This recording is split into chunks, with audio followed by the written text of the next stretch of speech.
ADR का जो report है मैडम, उसको जरा पढ़िए आप। हर पॉलिटिकल पार्टी में आपको कल्प्रिट नजर है, जो एफआईआर दर्ज हैं, जिनके खिलाफ में चार्जशीटेड है, वो कोई पार्टी से वंचित नहीं है। यदि गणना कीजिएगा तो सबसे अधिक संख्या बीजेपी और जनता दल यूनाइटेड का है। चलिए, आपने बीजेपी जनता दल यूनाइटेड पर सवाल उठाया है। हमारे साथ बीजेपी के नेता नवल किशोर यादव हैं। नवल किशोर यादव जी, क्या कहेंगे, जवाब दीजिए।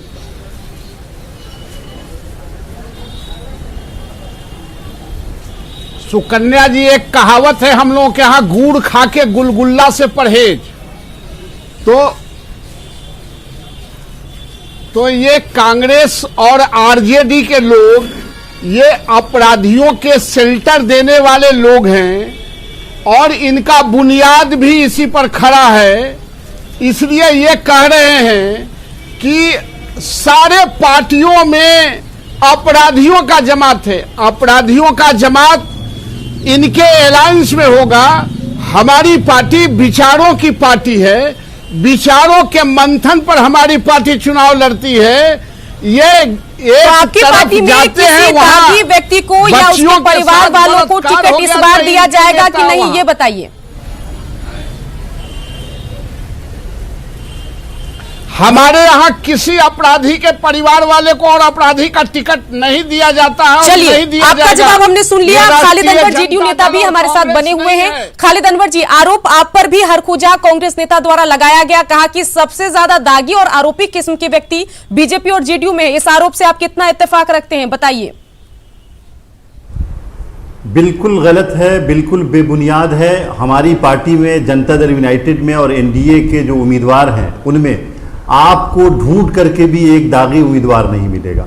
ऐसा कोई नहीं मिलेगा जिसके ऊपर रेप का आरोप हो, जिसके ऊपर किडनैपिंग का आरोप हो, चलिए, आपने बोला एक भी व्यक्ति नहीं मिलेगा। हरखुजा जी, कम से कम 4 नाम तो गिनाइए बीजेपी जेडीयू के जिन पर बलात्कार और रेप जैसे या हत्या जैसे आरोप हो, बताइए।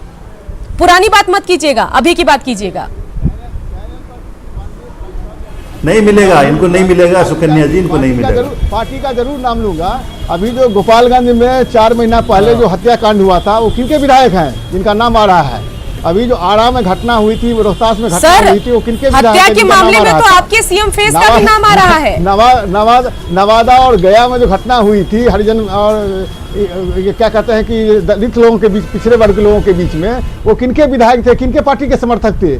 ये बात तो सर्वविदित है। अब कहे ना कि चैनल पर किसी होता है, विधायक के खिलाफ नाम लीजिए, नाम लीजिए, नाम याद नहीं आ रहा। जहाँ तक पार्टी की बात है, ये हम व्यक्तिगत नहीं कर रहे हैं। मैंने आपको मैडम पहले ही बता दिया है कि चुनाव आयोग का एक दिशा निर्देश होता है, उस दिशा निर्देश के अनुसार ही सब पॉलिटिकल पार्टी काम कर रही है। जिनको टिकट दिया जा रहा है, जिनके परिवार से आमंत्रित किया जा रहा है, अब उनका परिवार तो कल्प्रिट नहीं है, वो क्यों नहीं लड़ सकते हैं भाई? लेकिन सवाल तो हरखुजा जी यही है कि हम मानते हैं कि उनका परिवार कल्प्रिट नहीं है, लेकिन कई लोग हैं जिन्हें राजनीति में बहुत काम करने की उनमें गुंजाइश है, जिनमें जज्बा है। तेजस्वी यादव खुद युवा हैं, ऐसे में वो नए लोगों को सामने ला सकते हैं। आपराधिक छवि वाले जो पुराने ढर्रे के जो बाहुबली नेता हैं, जो आरोपी है बलात्कार और हत्या जैसे, उनके परिजनों को टिकट भी आए हुए हैं, इंजीनियर भी आए हुए हैं, डॉक्टर भी आए हुए हैं, समाज के प्रबुद्ध लोग भी आए हुए हैं। लेकिन बिना दागियों के काम नहीं चलेगा क्या? हर लोगों का समावेश हो रहा है और हर समाज के हर तबके को हक बनता है कि हम चुनाव में जाएं, और हर पॉलिटिकल पार्टी यही काम करती है। जो कुछ माननीय चिंतक लोग, अरुण पांडे वरिष्ठ पत्रकार भी हमारे साथ बने हुए हैं। अरुण पांडे जी, तमाम पार्टियों के नेताओं ने क्या कुछ कहा, आपने सुना, इसके पर आपका क्या कुछ रिएक्शन है, आप बताइए। नहीं, जो आपने बहस छेड़ी है तो एक बहुत आदर्श स्थिति राजनीति की होती, लेकिन ये सच है कि बिहार में सभी दल हवा में नंगे हैं। अभी तो आपने तेजस्वी की या राजद को पिन पॉइंट करके जो 3 नाम आए हैं, अभी जो लिस्ट सामने आ गई है फर्स्ट फेज के लिए 15 उम्मीदवारों की, तो उसमें कोई संदेह नहीं है नेताओं के सगे संबंधी, अपराधियों के सगे संबंधी। मतलब अब वो सीधे नहीं, बैकडोर से उनको पेट्रोनेज मिल रहा है, या बैकडोर एंट्री इसको कहेंगे।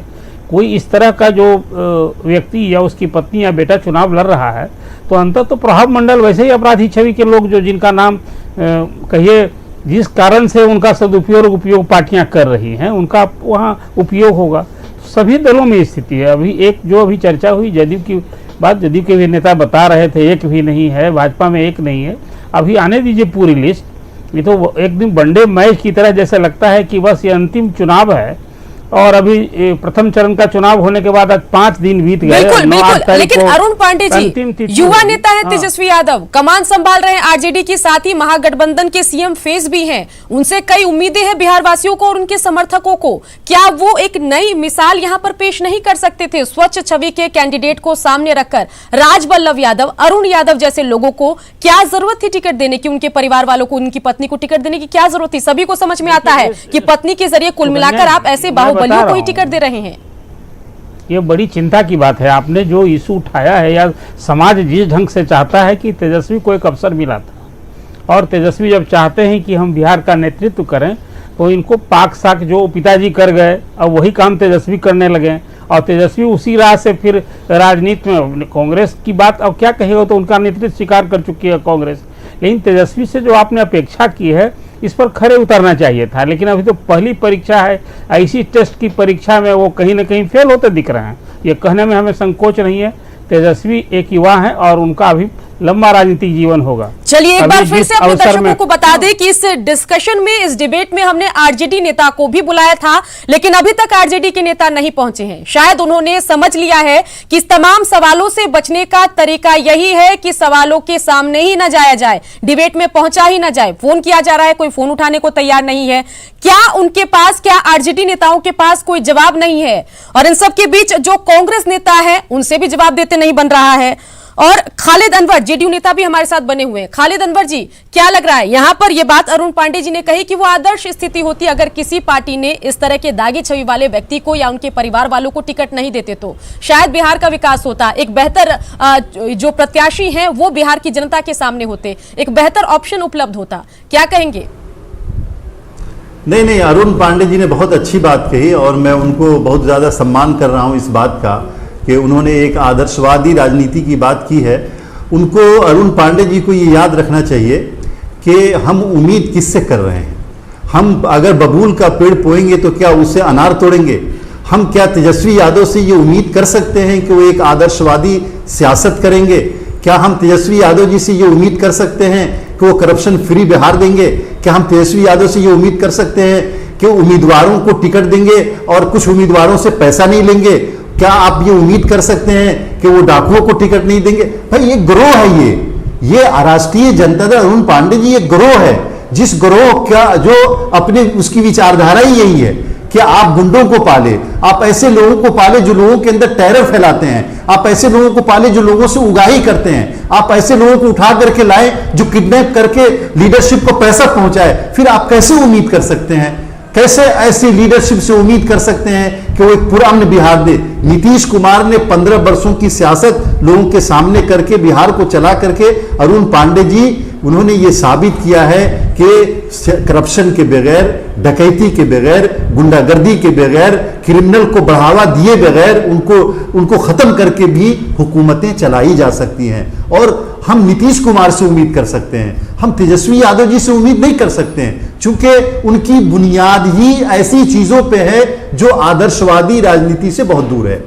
बिल्कुल, अरुण पांडे वरिष्ठ पत्रकार भी हमारे साथ बने हुए। अरुण पांडे जी, निर्वाचन आयोग की जो गाइडलाइन है दागी छवि वाले उम्मीदवारों के लिए, अगर उनके परिजनों को, उनकी पत्नी को, उनके बेटे को, जिनके ऊपर कोई क्रिमिनल रिकॉर्ड नहीं है, तो उस गाइडलाइन से भी वो बच जाते हैं। अगर किसी दागी को हम टिकट देते हैं तो उसे 3 बार एडवर्टाइजमेंट देना पड़ता है, 3 बार विज्ञापन देना पड़ेगा। लेकिन अगर उसकी पत्नी, जिसका कोई आपराधिक रिकॉर्ड नहीं है, वो तो विज्ञापन देने से भी बच जाएगी। आम लोगों को पता भी नहीं चल पाएगा कि ये राजबल्लभ यादव की पत्नी चुनावी मैदान में है। शायद वो जनता जो है तेजस्वी यादव के चेहरे के पीछे या फिर लालू यादव के नाम के आगे उनको वोट दे दे और वो जीत भी जाए और इस तरह के लोग आ जाए राजनीति में। क्या कहेंगे?